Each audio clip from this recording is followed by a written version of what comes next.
interviews, in-depth weather, and more.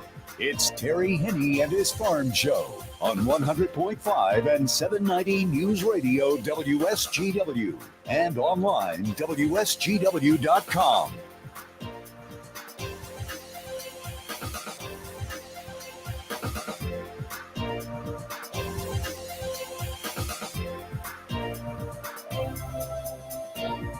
A mostly cloudy good morning to some of you. A little bit of sunshine for others. For those of you with a sun, bottle it, okay? We might need it here as we go through another day or so. Anyway, we're looking at a pretty nice day out there as we go into the afternoon. The clouds are beginning to thin out just a little bit, and we should see a break from the cloud cover. And if there is any precipitation around, and there still is a little bit here and there, but that's about it right now. Terry Henney here at Radio Center, where we do have glimpses of sun, I'll call it. Jonathan Dent also along with me.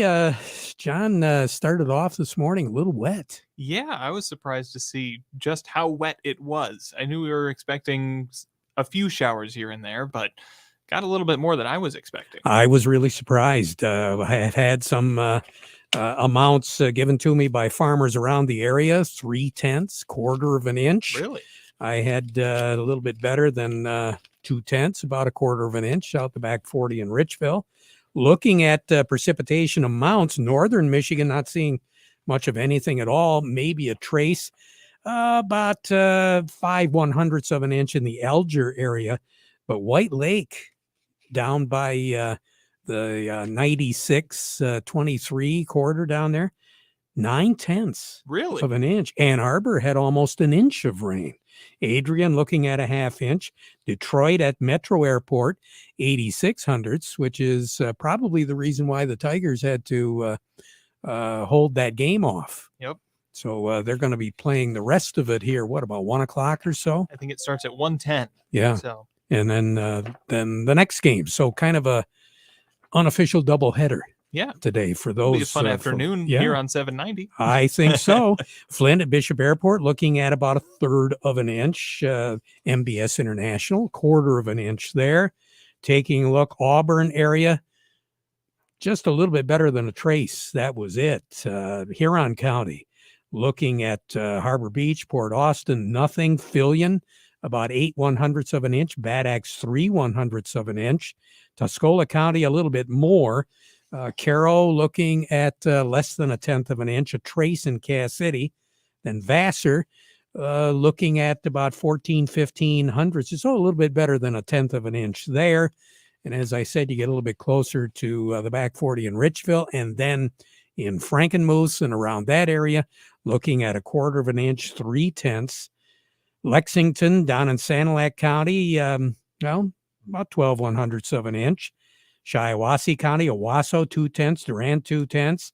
But then Genesee County, once again, you're getting into the heavier rain. Goodrich, 1/3 of an inch. Linden, 8/10. Burton, 3/4 of an inch. Lapeer had just under 6/10 of an inch. Whitmore Lake, which is just north of Ann Arbor on US 23, 1.25 inches in the last 24 hours. Oakland County, anywhere from 1/2 inch to 1.25 inches there. Downtown Ann Arbor, 1.12 inches of precipitation. Chelsea, 1/2 inch. Manchester, 1/2 inch. So you kind of get the idea where the heaviest accumulations of precipitation were. Saline, better than 1 inch of rain. Tecumseh, 1/2 inch. Morenci, 1/3 of an inch. Dundee, 1.5 inches of rain there. Lots more than what we were looking at. A lot more. We've got a low pressure system again. It's a weak one, but it's not going anywhere. One of those kind of things, just kind of hanging around like somebody you want to get rid of, and they just won't leave. They're still looking for dinner. This low pressure system is not moving much at all. It's in eastern sections of Indiana, moving into Ohio. Once it moves into eastern Ohio, southeastern Ohio, it is going to begin to break down. So we'll see a lot less influence of that as we go into, first of all, the afternoon. Tonight, we're going to see some thinning of the clouds. And then tomorrow, if we start off with cloud cover, there's not going to be much of anything in the way of precipitation involved. And then we will be looking at some clearing, thinning of the clouds. And by Friday, I think a good part of Friday, Jonathan, we're going to be looking at some pretty decent weather. And then, speaking of decent, we're going to move right into the weekend. Once again, we'll have another nice weekend here in the Great Lakes Bay area for any outdoor activities and taking in a few of the pumpkin farms and the apple farms and that sort of thing. So great weekend for families to get out and about. Then we work our way into the work week. And once again, we're beginning to see a pretty good chance of uneventful for a good portion of the work week, Monday through Friday of next week. Temperatures will be in the low 80s in that period of time. We're not going to break any records. A lot of records have been set where we're talking 86, 87, 88 degrees during the first week of October. We're going to be in that 81, 82, 83 degree area. Nighttime lows are going to be a little warm. We could very possibly be a good 10 to 15 degrees above average for the nighttime. So for a lot of us that enjoy nice weather in the fall, perfect. For those that are a little concerned, worried about plants, harvest, that sort of thing, you got a reason to be a little concerned, because to have this mild weather for this time of the year, it's not good as far as controlling disease issues. So we'll just have to keep our fingers crossed, and hopefully everybody will be able to get some work done, because we should have some dry down going on. High pressure that's going to influence our weather was up by Hudson Bay. It's drifted down now. It's just east of Lake Superior. It's going to continue to drift in a southerly direction down over Toronto, Canada, over the next 24 hours, and then take up residence in New York State for the most part. So that's what's going to cause our weather to turn the way we think it's going to turn. And that high will continue to settle down. So as we move into the work week next week, that's the reason why the 80-degree temperatures, that clockwise circulation of air, is going to be drafting warm air up from the Gulf and keeping a lot of the activity out into the Atlantic. So we're not going to be involved with a blocking pattern that we have been involved with here for the past few days. Now, there will be a couple of low-pressure systems that'll be working their way across the north-central part of the United States. But right now, it doesn't appear as though those are going to influence our weather at all, because that high-pressure system is fairly intense. Matter of fact, just to give you an idea how intense it is, you mentioned the barometer is 30.17 and holding steady. It's actually going to go up a little bit more. That barometric pressure signifies nice weather. So we've been getting anything but nice weather for the past few days, and the barometer has been holding right up there. So that just kind of gives you an idea of that low, the upper level low. It's just not moving and generating the nice weather that we should be getting from that high pressure system. Record high in the state is 86, set back in 1946. The record low, 27. That was set back in 1991.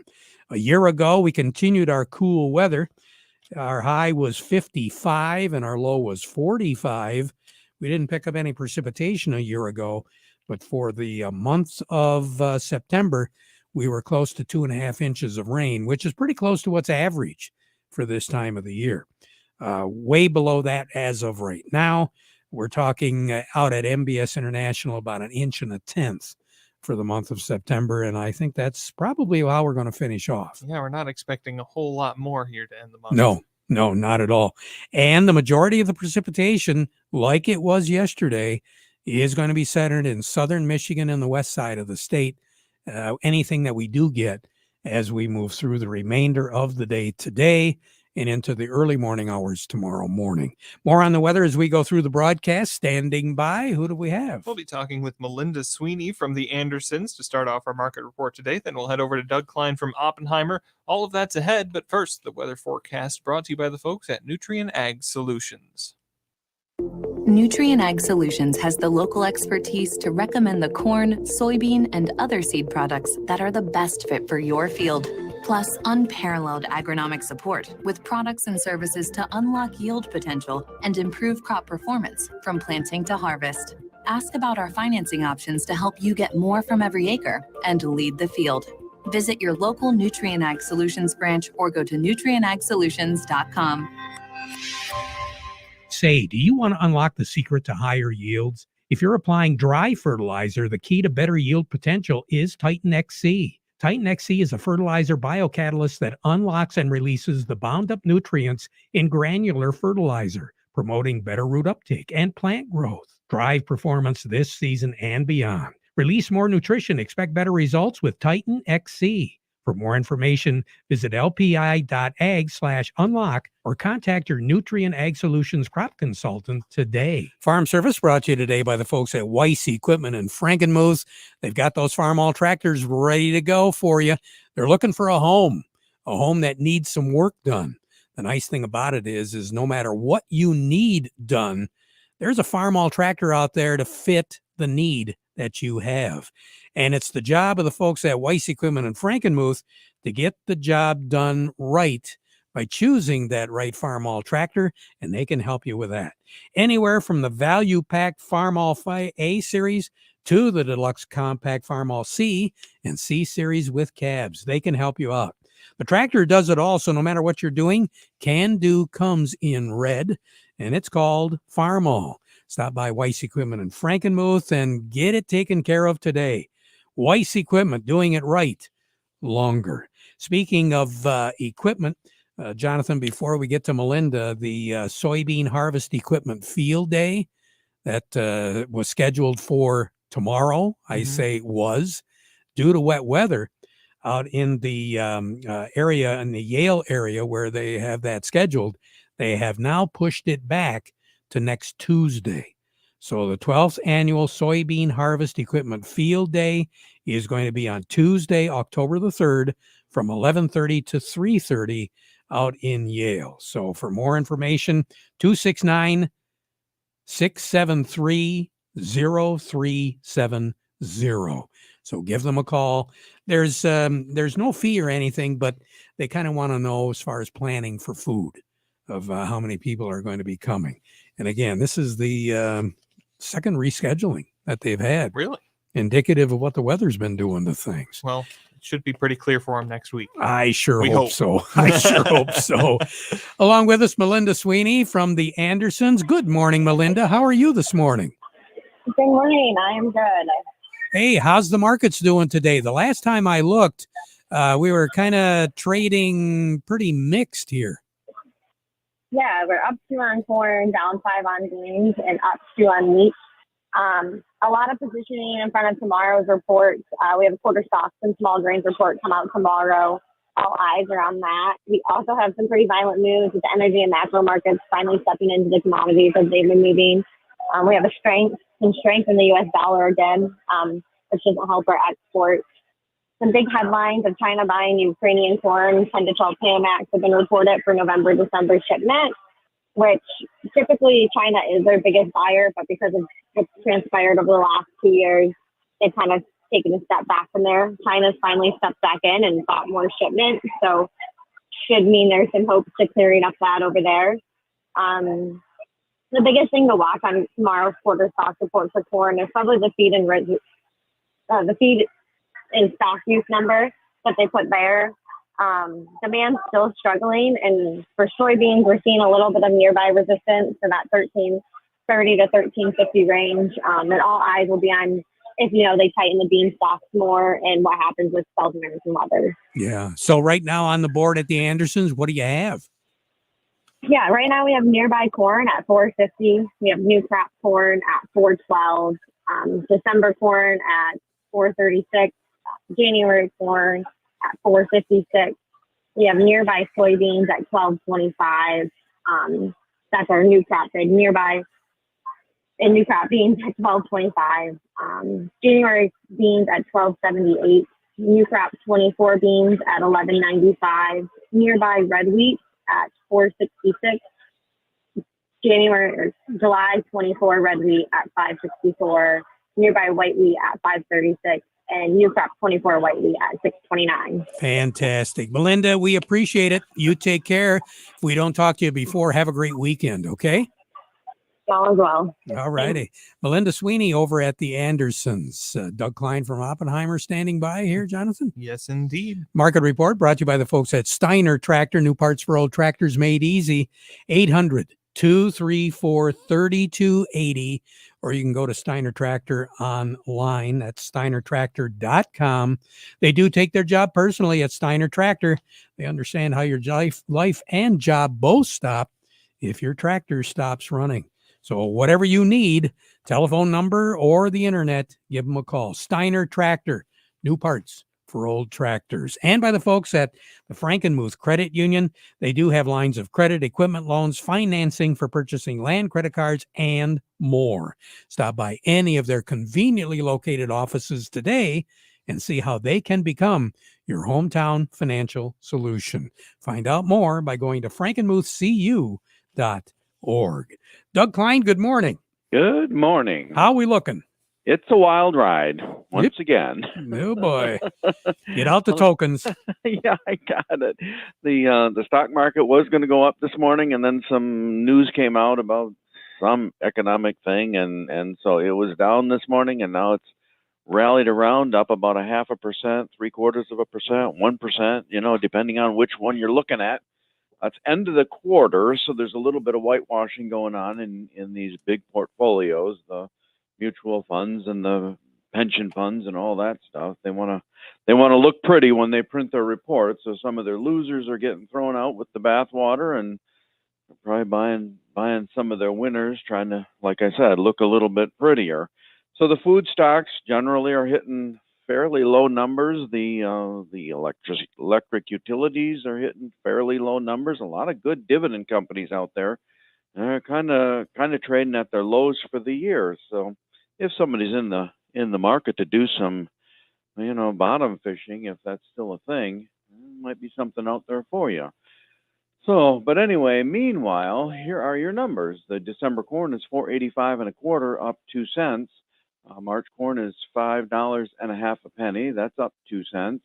November soybeans $12.97.5, down 5 3/4. March soybeans $13.30, down 5 3/4. December wheat is $5.81.5, up 2, and then the March wheat is $6.09, up 1 3/4. Well, crude oil finally is not going up today. Must be because I filled up my gas tank this morning and burned up my $1 in Kroger points. So crude is at $92.99. That's down 69 cents.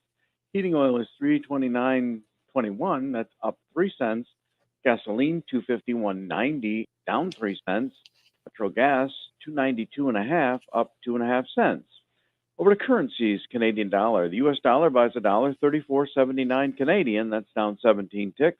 The dollar buys 149.24 yen. That's down 39 ticks, but still very, very high up there. So meaning the yen is really cheap right now. The euro's at 105.74. That's up 74 ticks. The dollar's at 106.10. That's down 57 ticks. Gold still can't get it together. It is at 1860.20, down $12.10. And Newmont hit a new low for the year, by the way.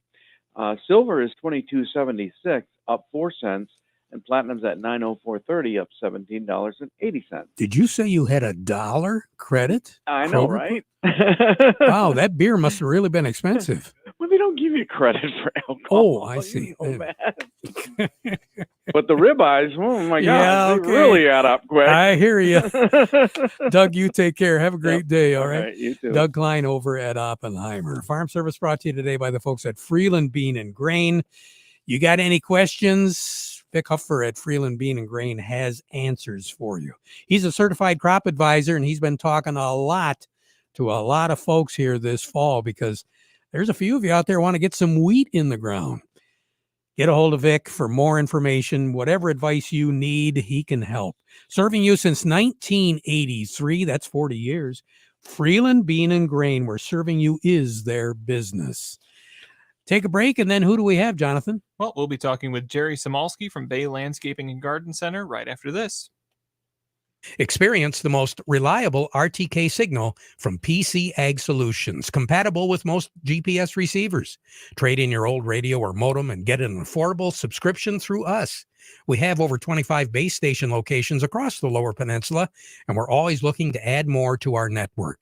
Discover more power, more accuracy, and more coverage with our 450 megahertz signal.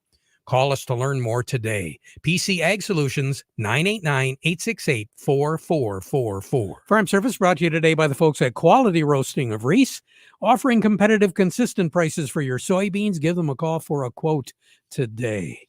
Today is Plant of the Week Day with Jerry Samalski, Bay Landscaping and Garden Center in Essexville. All right, Jerry, we're getting some sun. We got plenty of moisture. The plant ought to like it. Yeah, Terry, plant likes full sun. So plant of the week is beautyberry. It's not a very common plant, but right now, this time of year, it's really showing all of its attributes. It's 3 to 4 feet tall, kind of arching branches. It's woody plant, but it's almost like you treat it like a perennial. It'll get 3 to 4 feet in the year, and it has some nice berries on it, about only an 1/8 inch in diameter, but there's a ton of them. And so particularly the one variety ends up coming with purple berries, an 1/8 inch, and a lot of them. And that's then highlighted by golden fall color. It's spectacular. There's another one called Pearl Glam, which is more of a white type of a berry on a burgundy foliage. And that, again, is stunning. So they're easy to care for, easy to grow. About every, after you establish them for 2-3 years, then just mow them to the ground every year in the dormant period, sometime between, November and April. And they come right back up 3 to 4 feet tall, and they fruit with reckless abandon. They're just beautiful, fun plants. And you've got them at the nursery? We sure do, Terry, and we're open 9 to 5 weekdays and 9 to 2 weekends. Well, enjoy some nice weather once we get it, okay? Yeah, it should be a gorgeous weekend to get out and get busy. So have at it, everybody. I think you're right. Jerry Samalski, Bay Landscaping and Garden Center in Essexville. Coming up next, who do we have, John? We're going to slide over to the Michigan Bean Commission, and that's where we find Joe Kramer. Joe, good morning. Good morning, guys. Well, what do you think? Keep that sunshine coming, Terry. We had a little rain delay here, but we're going to get back into it. I think there's some guys that might try it today if they didn't get rain last night. And, anxious to keep it moving forward. I'm going to say we're about half done. I don't know if that everybody agrees with that, but I think that's about where we're at. And quality-wise, yield-wise, what are you hearing? Well, yields are all over the board. It depends on where you're at. I'm glad we treated for white mold, but we're still seeing a little bit of white mold damage. I can't imagine what it would have been without treating. But I think we've got a range that I've heard of 5 bags per acre to all the way up to 42 bags per acre. I'm still a believer that maybe we'll come out of this with about a 22 bag state average. Now, what about the markets? Well, they're interesting. We got the stocks report last week. We saw the stocks report out of North Dakota. A lack of demand for navy beans has got some pressure on that market. So we're going to have to be a little patient there. Black beans, on the other hand, seem to have a little life in them. We're hearing some higher grower bids kicked out now. I think we need to get to a point where the contracted stuff is undercover, and once that happens, I think we'll see a little life in the black bean market, and of course that's all driven on that drought out of Mexico. Yeah, Joe, keep us posted. I know there's a lot of guys really wanting to get those beans off, so hopefully we can oblige them with some nice weather. All righty. Well, much appreciated. I think we'll have a good weekend. I think so. Take care. Joe Kramer with the Michigan Bean Commission. Craig Voorhees on the line with us right now, Jonathan. Yes, he is. Craig, let's talk a little bit. Hey, let's talk a little bit about deer hunting, and in particular, if somebody wants to lease some land to some deer hunters. Right. The weather this weekend may not be conducive to hunting, but I'm sure it will turn at some point. And yes, we always get that question this time of year, like, hey, somebody's asking me if they can hunt on my property. What should I do? And it's really like any other time you're a landlord. You want to make sure that whoever's using your houses or rental houses or your property for hunting, that make sure they have their own insurance. And it doesn't have to be like a commercial policy or anything like that, but you want to make sure they have personal liability coverage, because you don't want your policy to end up covering them. I mean, yours would be second in line behind theirs. You never want to be first. So just do your due diligence and make sure the folks using your property do have some coverage. Good advice. Craig, you take care. Have a great day, and we'll see you soon, like tomorrow. Yeah, I think we're going to be out at the corn maze, right? We're going to be out at the corn maze, and don't tempt me, okay? Okay. All right. I'll see you later. Craig Voorhees with the Rummel Agency.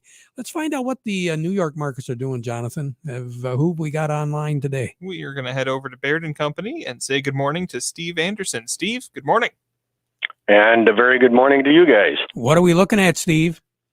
Well, a very good morning so far. We've got the Dow Jones Industrial Average is ahead by 169 points, putting it at 33,714, volume of 288 million shares. The NASDAQ is ahead by 139 at 13,233, volume 343 million shares. Stocks of local interest, we've got Caterpillar 276.53, up 382. Deere 388.74, up 573. CMS 52.80, down 55. Dow 50.99, down a penny.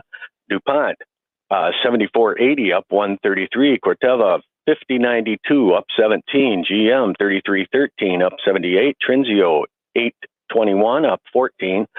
Walmart 161.97, up a quarter. Huntington Banks 10.27, up 15. Independent Bank 18.39, up 24, and AT&T is ahead by a nickel at 14.91. So Steve Anderson, you have a great day. bad day. No, not at all. You do the same. Will do. We'll be right back. Want and need. You need a tractor. You'll want a John Deere compact tractor from Hudson. You need a compact tractor for maintaining lawns, gardens, small acreage. You'll want one because it's packed with features like a powerful engine, four-wheel drive, and power steering. And right now at Hudson, get financing as low as 0% for 84 months on select models. And an implement bonus up to $400 and a 6-year warranty. Offer ends October 27th. Some restrictions may apply. See dealer for details. A John Deere compact tractor. It's what you want and need. HudsonInc.com. We'll be back next hour at 12:30 with an update. Now we conclude our program with the playing of our national anthem.